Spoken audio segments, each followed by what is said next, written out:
Good afternoon, people. Now, I know I hate Hatchet 1. To me, that's the most god-awful movie ever made. So, my opinion still stands on that movie. But Hatchet 2 is slightly better than that one.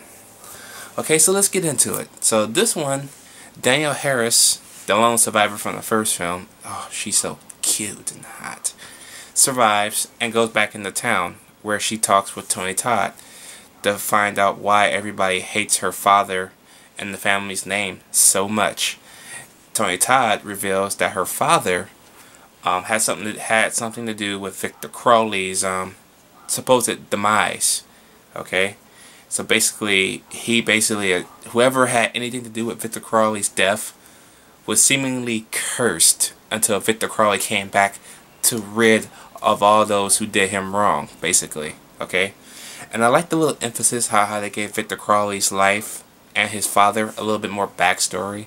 We learned that Victor Crowley's dad had an affair on his wife, his dying wife, with the help, okay, with the black maid or whatever. And right before she dies, the wife placed a curse upon the help, basically cursing Crowley's dad's baby, okay, which turns out to be Victor Crowley.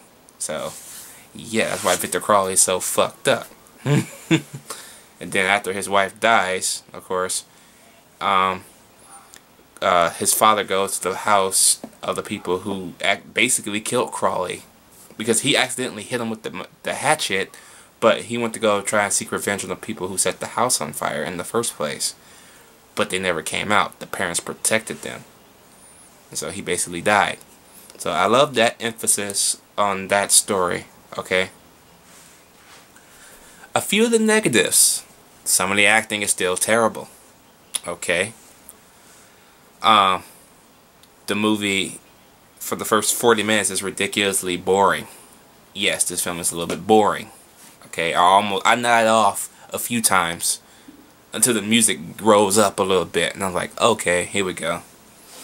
So basically, after that, Tony Todd issues a little meeting with some of the people from the town, paying them, trying to bribe their way into giving them each $500. And they all wondering, why are we paying us $500 for? To get Victor Crowley. Half of the people walked out. If that was me, I would have walked out too. $500 for a fucking killer? No, thank you. You can't put a price on your life. Okay, not even $500. That's nothing. So I don't blame half the people for walking out, but the stupid idiots that stayed to help Tony Todd capture and kill Victor Crowley. Fucking idiots.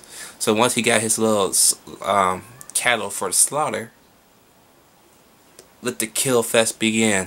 Some of the kills are very inventive. I'm just gonna say this. I love the scene where the dude is fucking the blonde chick who's also hot. Okay? And then Victor Crowley comes up behind him with the hatchet and slices his head off.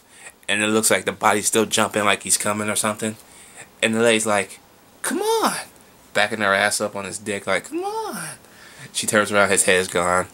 And then she sees Crowley behind her. And he just slowly just walking with the hatchet. And then he just takes the hatchet and whoosh, right up her butthole with the coochiness. Ooh. Damn. Okay? That was awesome. And then another ridiculous scene is where Victor Crowley comes out with a chainsaw too big for its fucking britches. An extremely long, ridiculously long chainsaw. And yeah, I feel sorry for the two dudes that was on the end of that one, because they won't be having any kids anytime soon. Ugh. No. Fucked up. Fucked up. The movie itself, it's better than the first one. A lot of people said the first one's better than this one. I kind of enjoyed this one a little bit better than the first one. I'll admit that. I thought this was going to be shit. Because I give the first one a lot of shit, and it deserves it. But this one was a complete another surprise for me.